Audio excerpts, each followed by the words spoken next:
My next guest was kind enough to send me an advanced copy of his new book, The Last Folk Hero, The Life and Myth of Bo Jackson, probably about a month ago.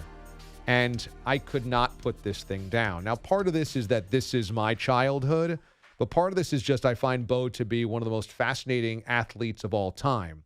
He is a best-selling author, The Bad Guys Won about the 86 Mets, Football for a Buck about the USFL, who he joined us to talk about a couple of years ago, I suppose now, and many other amazing sports books. Author Jeff Pearlman in studio with us. Jeff, good morning.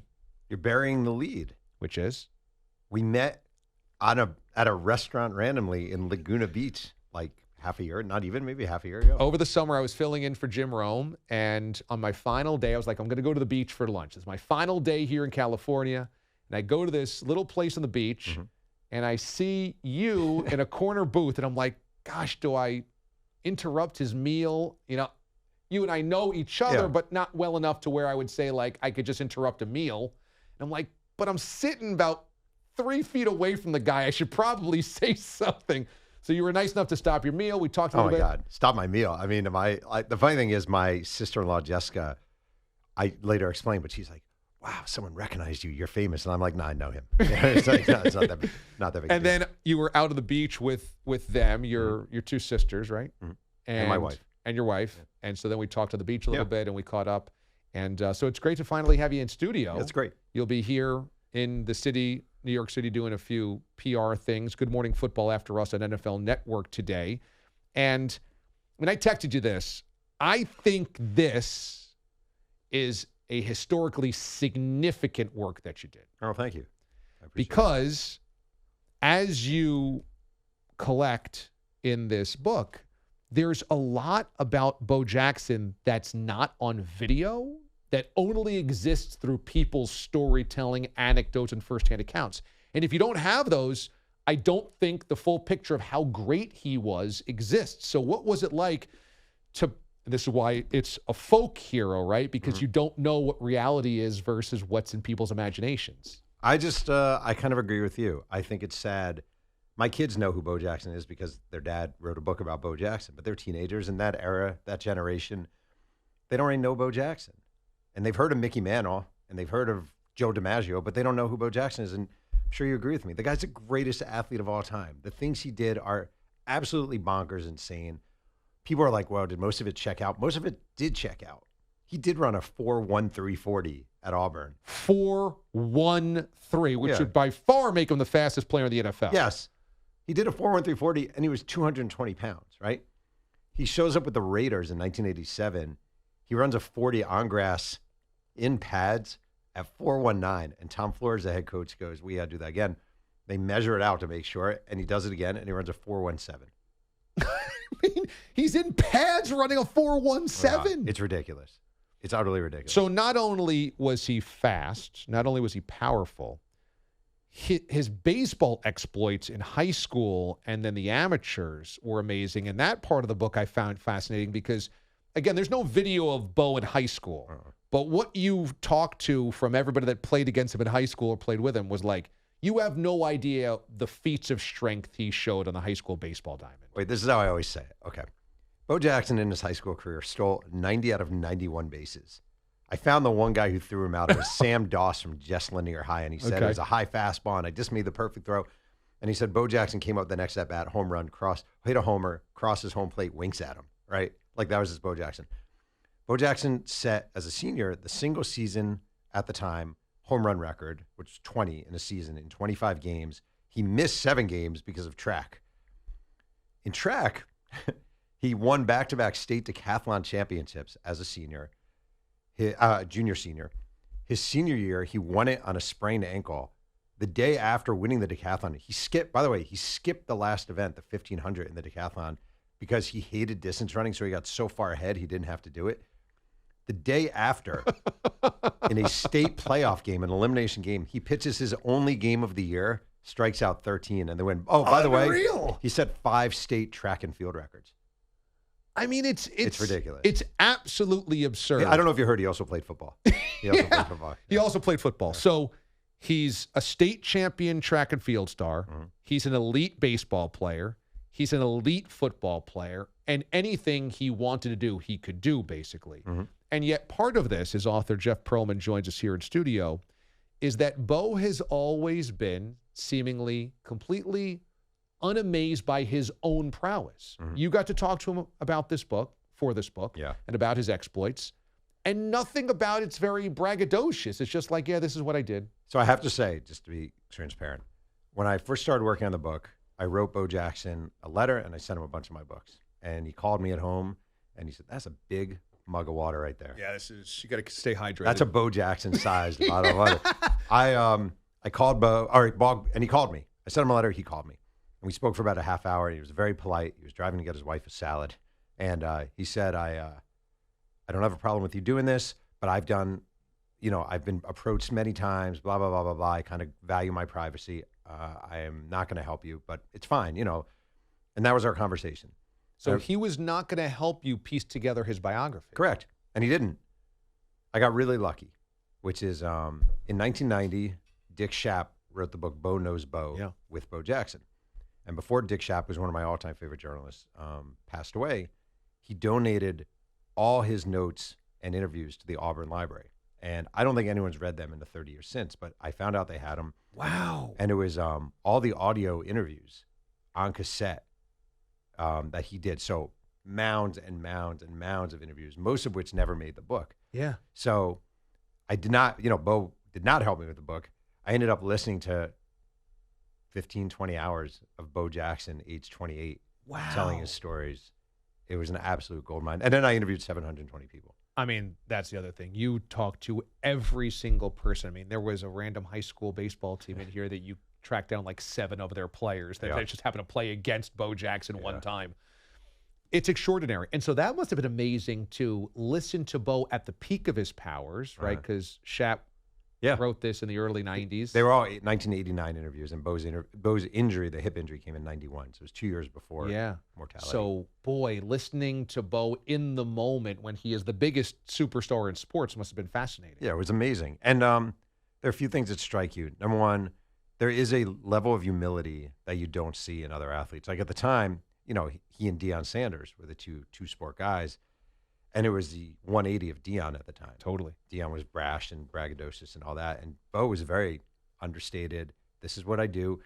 And the thing I was like, this skips ahead a little, but the thing I really dig about him is like, he could have been, if he stayed healthy, he could have been Eric Dickerson or Jim Brown. He could have been, I mean, if he devoted himself to the craft, a Mike Trout or Bryce Harper, he had that kind of talent. But there's very little regret in that guy.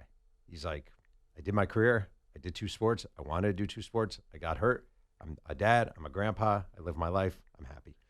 That's the thing about Bo Jackson, was that he would seemingly not driven by greatness. He didn't really love playing football. He didn't really love sports in general, right? He was so good at them, he did them, but he was unimpressed by himself and unimpressed by accomplishments or celebrity or attention.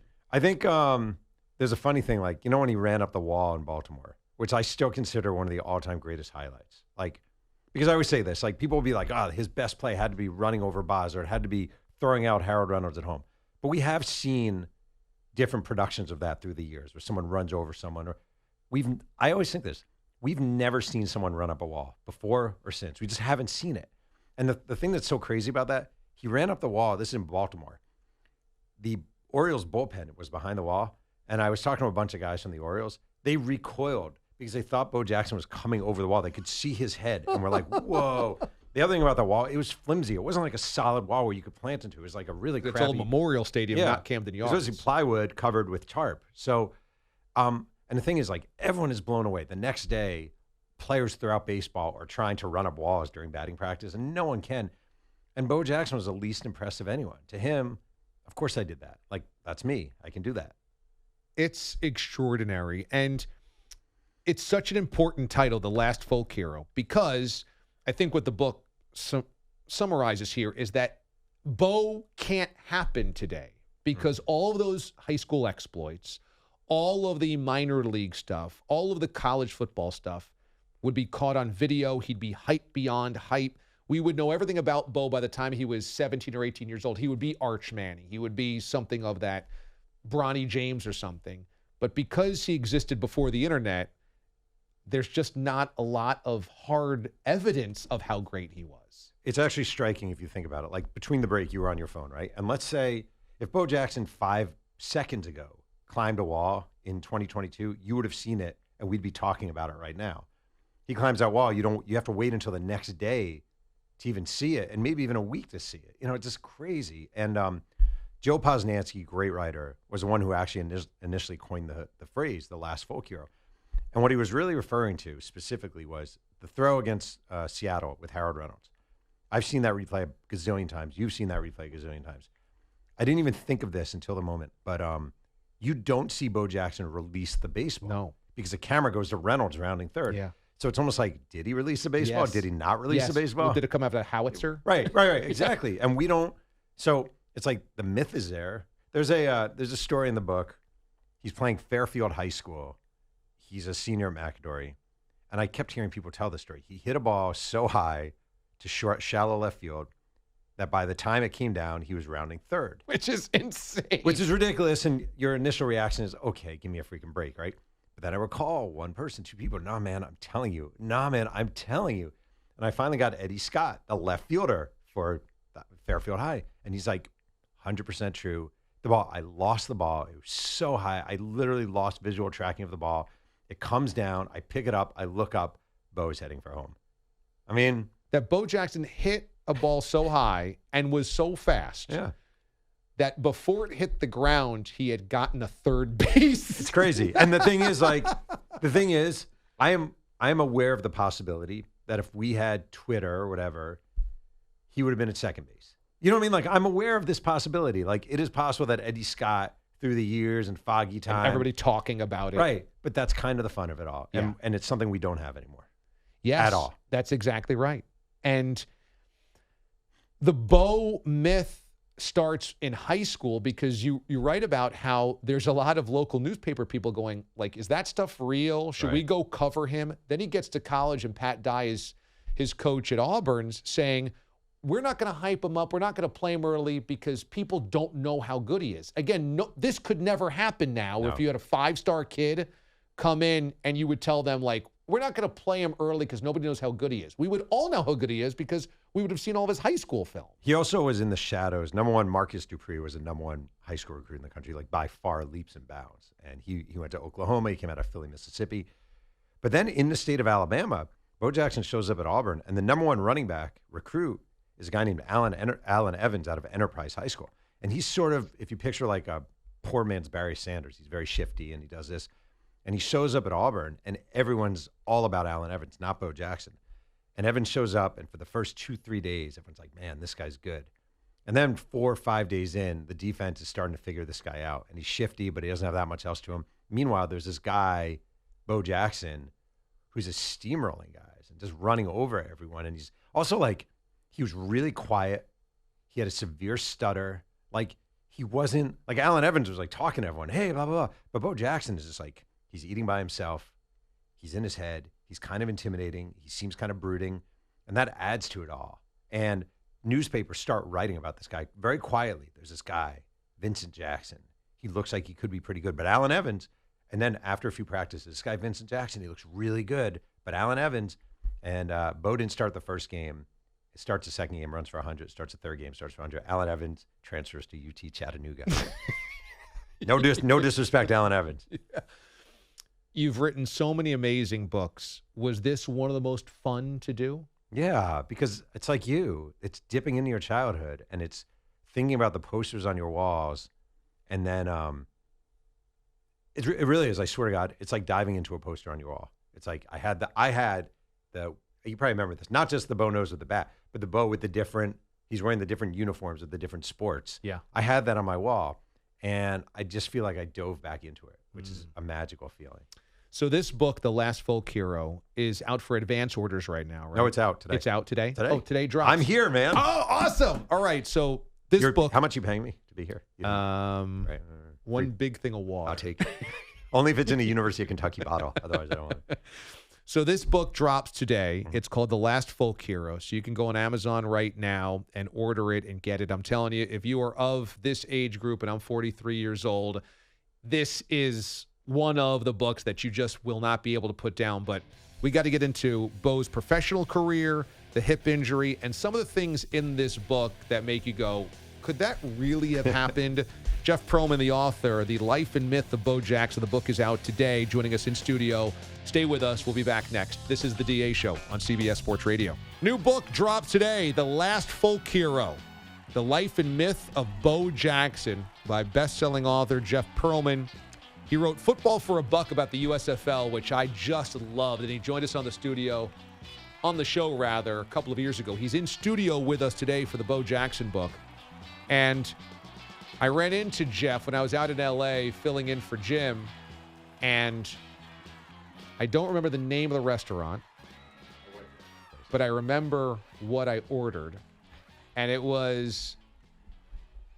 looked like the Leaning Tower of Pisa, and it was discs of seafood, and it was discs of crab, discs of mango, discs of fish, poke. It was just delicious. I'm like, I can only get this in L.A. I'm a New Yorker.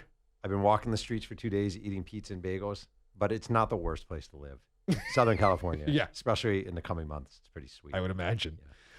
So the book, The Last Folk Hero, The Life and Myth of Bo Jackson, we were talking about, sews together a lot of the anecdotes, firsthand accounts that we don't have on film recordings, because a lot of his exploits happened in the 80s, before the advent of the internet, obviously, and social media. It's interesting that Bo wants privacy and doesn't really want the attention in his career.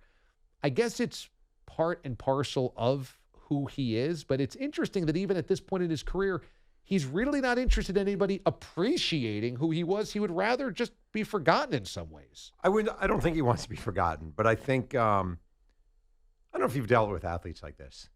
I definitely have. Not to his degree, but where it's like they want you to know how great they are, but they don't want to be the one telling everyone how great they are. Gotcha. Like they definitely he wants to be acknowledged as a great athlete. He wants to be acknowledged as an all-time great, but he doesn't want to be the one out there barking and yelling and everything. And I will say, like, honestly, a big part of it is he's one of 11 kids, single mom, best from Alabama, grew up with a severe stutter, held back in elementary school, used to wear his sister's shoes to school, hand-me-down shoes, and if they weren't available, would wear socks to shoes. He didn't have running water in his house. His father, A.D. Adams, lived across town, but didn't have any involvement in his upbringing. He just had this really, like, chip on his shoulder for a very good reason, me against the world sort of approach to life. When he was with the Raiders and the Royals, they didn't have his phone number. He did not give the teams his kidding. No. Art Shell was asked one time, so is Bo coming Wednesday? And he's basically like, it could be Wednesday, it could be Tuesday, but maybe Thursday. I don't know. He was that guy. He wasn't going out. He wasn't partying. He wasn't drinking. He sowed his wild oats, so to say, in college. He was very steadfast and loyal to his wife. They've been married for 40 years. Like, he's a very normal guy with an abnormal existence.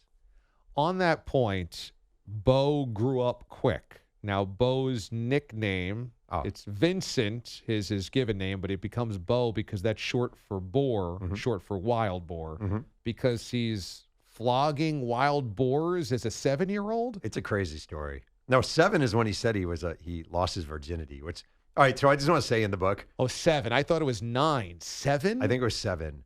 He said he actually told this story about losing his virginity. And I was telling my wife was proofreading the book. And she's like, that's impossible. And I was like, I don't know. He said it. She's like, you can't write that as fact just because he said it. And we actually had this long discussion. I sort of agree. The odds that he lost his virginity at that young of an age, But he was a kid. He grew up in a very rural area. There was a farmer around the corner from where he lived, and he had these huge hogs on his farm. And I'm telling you, Bo Jackson was a freaking mean kid. He had reason to be, but he was a bully, beating up kids, stealing their money, gun, threatening people, the whole thing. And there's this house with a bunch of hogs on a farm, and Bo and a bunch of his friends bring these sticks to the house.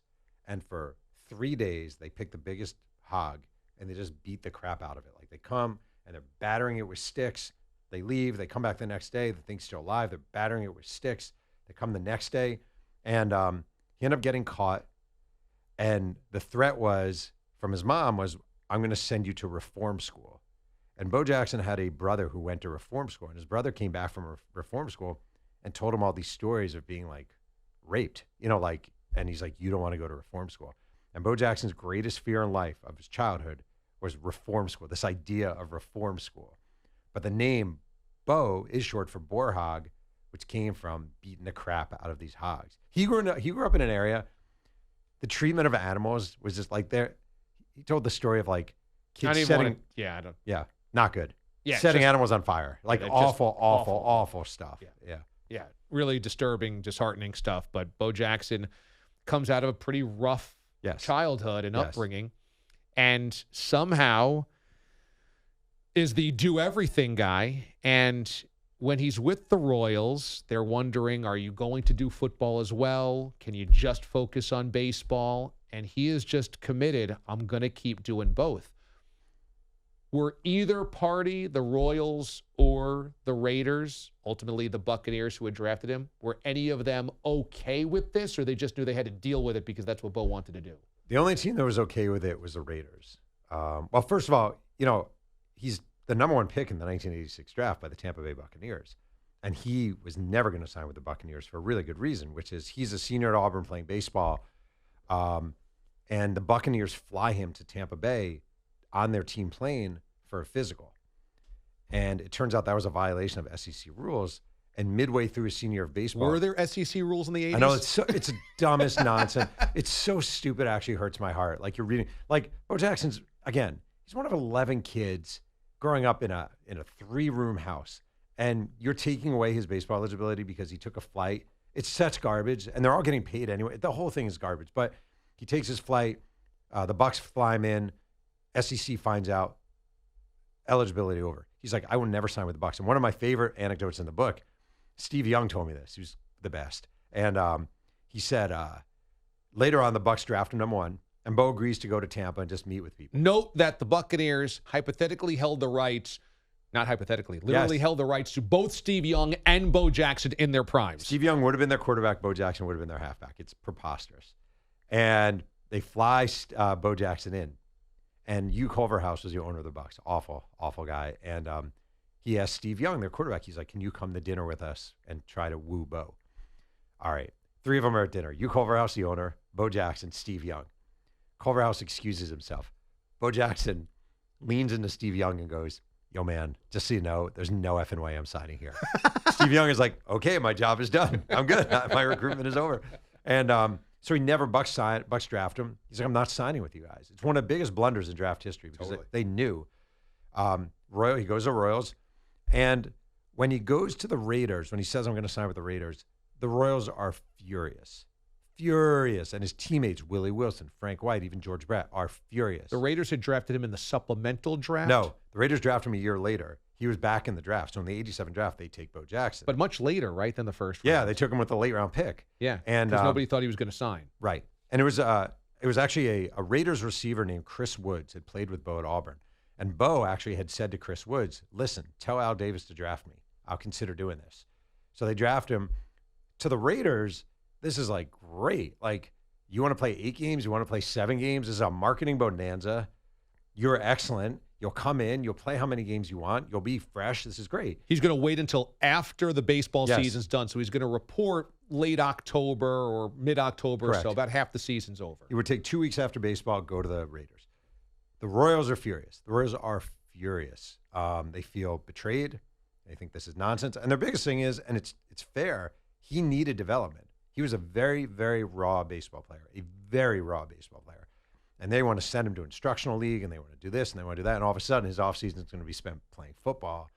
And I do think as a baseball player, it severely hurt his development. Because he was raw power, athleticism, could hit a mile, hit home runs a mile, snap the bat over his head, over his leg.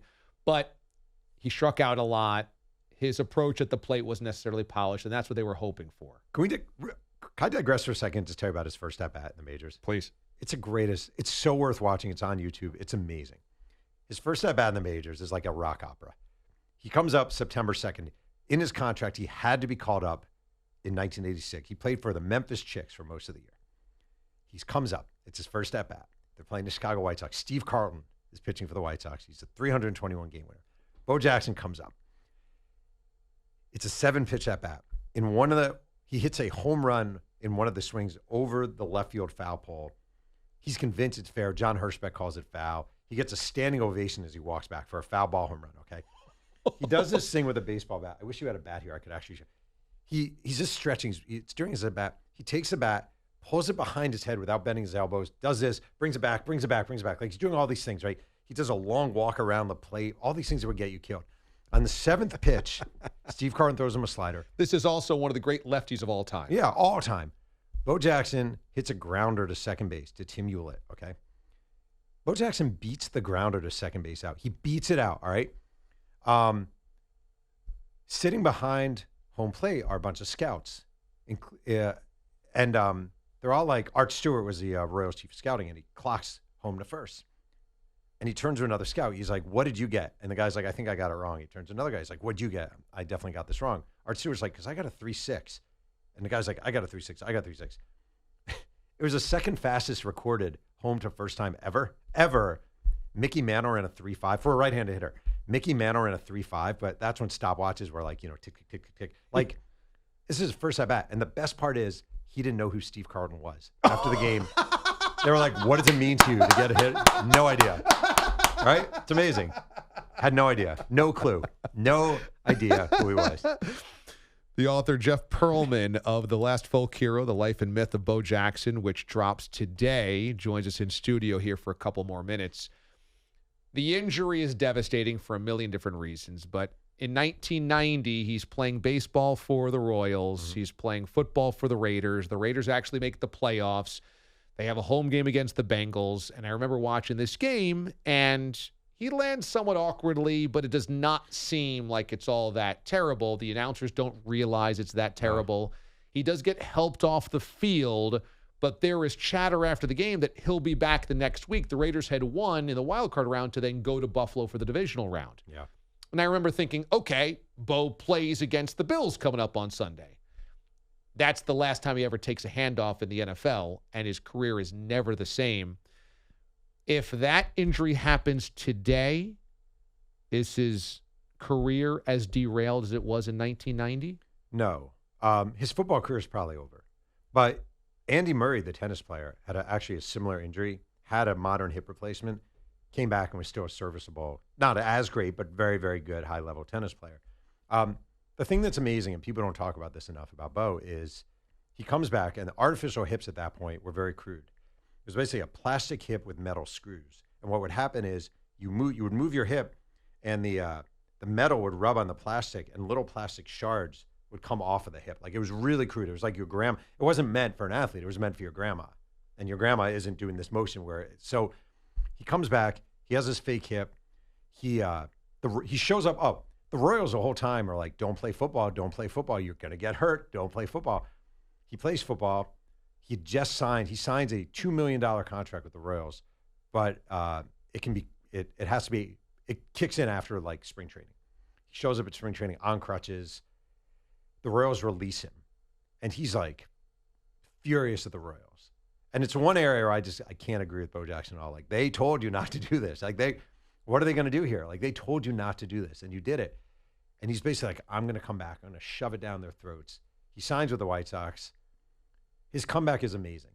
It's truly amazing. First, he plays at the end of 91 on just his diseased hip. Note that he injured his hip in January 91, which changes his career forever. He is playing baseball by the end of that baseball season? Yes, on a diseased hip, not on an artificial hip. He comes back.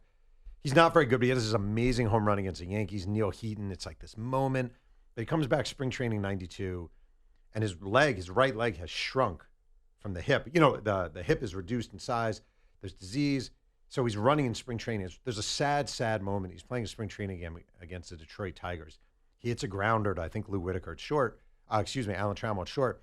Cecil Fielder's playing first. Bo's just limping down the line, and Fielder goes, Like, don't throw the ball. Just give this guy some dignity. And he kind of limps off. They give him, and he ends up having hip replacement. And everyone's like, well, that's it for him. And he freaking comes back. He's the White Sox DH in 93. He's not what he was, but it's an amazing, amazing comeback. 94, he plays his last year with the Angels. The strike happens. He's like, you guys may never see me again. It's the last game. This is amazing. His last game ever in the major leagues. Strike's about to happen. They don't know what's going to happen. The Angels are playing. It's in Anaheim. He steals second base, okay? And it's his only stolen base attempt or steal of the year. He's not supposed to be stealing. He steals second base. He knows it's his last game. Bill Bavasi was a GM of the Angels at the time, and he told me he's up, the game's over, he's in his office, he's looking down on the field, and he sees Bo Jackson just in his like undershorts and a T-shirt jog out, pull second base from the moorings, and jog back into the dugout and leave.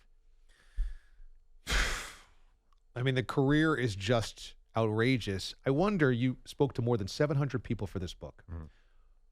Is this the type of subject matter that people want to talk about because he was so amazing? I think the whole thing that's really interesting is the what if. This is why I always say I really mean. Let's say he became Eric Dickerson. Let's say he became Eric Dickerson. Let's say he became like Sean Green, right? He had these great, or Gary Sheffield. He had these two great careers. He's not nearly as interesting. He's just not. How many people right now are talking about Emmitt Smith? How many people are talking about Gary Sheffield? The whole what if of Bo Jackson, the whole question mark, the whole what could he have been?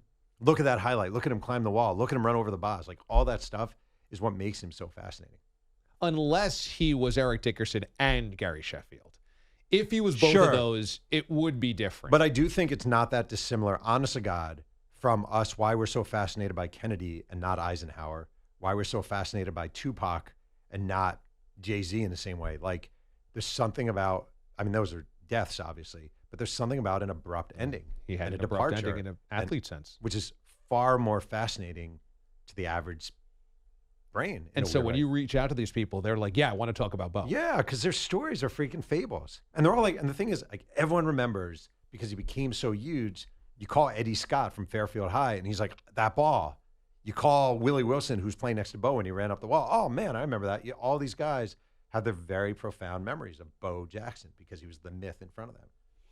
It's just an amazing book. What can I say? It's an amazing book. And, of course, Jeff did an amazing job with it because he always does. But it's called The Last Folk Hero, The Life and Myth of Bo Jackson. It drops today.